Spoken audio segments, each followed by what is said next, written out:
Ну, с окнами это вообще история из анекдота. Жаңы эле орнотуп кеткен заманбап терезесинен арылдап шамал кирсе, жаңы эшиги такыр жабылбай айласы кеткен. Пластик каалга терезе коюп берген компания оңдогону 6 жолу аракет кылып майнап чыккан эмес. Эшик терезесинен кирген сууктан улам 2 жыл муздак үйдө кыштаганга туура келген. Айласы кеткен айым керектөөчүлөр укугун коргоо органдарына кайрылган. Ну, уже когда я пришла в антимонопольный комитет, Өз акчабызга баш оору алат экенсиң. Сотко берсең өзүң чуркайсың. Жакшы кызмат үчүн акчаңды бересиң. Акыры укугуңду мыйзам чегинде коргой албай кыйналган жаман экен. Кайрылбаган жерим калган жок. Акыры монополияга каршы агенттик жардам берди. Мага таптырбай жүргөн адамды таап беришти. Аны 1 ай ичинде кемчиликти түздөп берүүгө милдеттендирип коюшкан.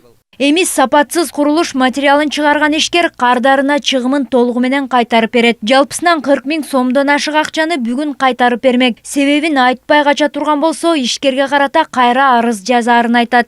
без носков, без теплой одежды ходить было невозможно. Бул кардардын укугу бузулган жалгыз учур эмес. Жаңы сатып алынган азык мөөнөтүнөн өтүп же бузулуп кетсе, кардар башкасына алмаштырып, болбосо акчасын толук кайтарып алса болот. Дүкөндөгү сатуучулар баш тарткан болсо, жазуу жүзүндө кайрылуу абзел. Ага да баш бербесе, керектөөчүлөр укугун коргогон органдарга кайрылган туура. Ага чейин алынган товарды ыргытпай муздаткычта сактоо керек. Кийим буюмдар ойдогудай болбой калса 14 күн ичинде жакканына алмаштырууга мыйзам жол берет. Ал эми алынган товар алмаштырылбайт деген дүкөн сыртындагы жазуулар мыйзамды жакшы билгендерге кеп эмес. Субъекты предпринимательства зачастую вешают данные таблички. Кээде ишкерлер сатылган товарды алмаштырууга болбойт деген жазуу илип коюшат. Бул керектөөчүлөрдүн укугун коргоо мыйзамынан бузуу болуп саналат. Бардык товарды алмаштырууга болот. Болгону өз учурунда кайрылган сыяктуу талаптарга жооп бериш керек.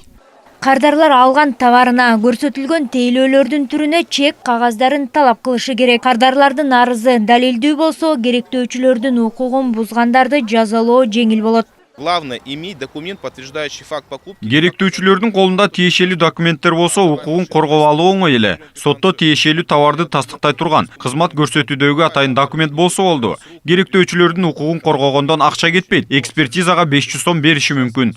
Укугун коргой албай кайрылган жарандардын көбү турмуш тиричилик керектөөлөрүнө арызданышат. Мөөнөтүнөн чыккан азык заттарга, жакшы иштебеген телефон, планшет үчүн даттанууларга атайын жактоочу жалдоонун кереги жок дейт укук коргоочу. Коммуналдык кызматтардын төлөмдөрүн эсептөөгө атайын адистердин жардамы керек болушу мүмкүн. Өз укугун мыйзам чегинде коргойм дегендер керектөөчүлөр укугун коргоо органдарына кайрылуу арасынан эринбеши керек. Айнура Исмаилова, Рамазан Сушанло, Вести, Бишкек.